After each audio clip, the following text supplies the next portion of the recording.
possible pa rin na magkaroon ka ng, makahanap ka ng mabubuting tao sa industriya.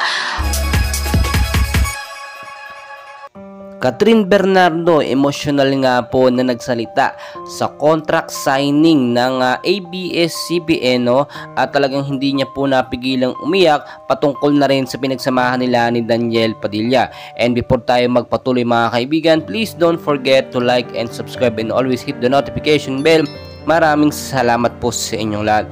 So nitong nakaraan lamang, no, ay talagang marami ang nagulat, no, sa naging revelasyon nga po nitong si Kathryn Bernardo matapos siyang pumirma ng contract signing muli, no, dito nga po sa ABS-CBN. Hindi niya po napigilang umiyak kasi syempre noong mga time po na pumirma siya ng kontrata dito sa ABS-CBN ay sila pa ni DJ Daniel Padilla. At nakakalungkot po, sa lahat po kasi ng achievement itong si Kathryn Bernardo ay nakasama niya itong si Daniel Padilla.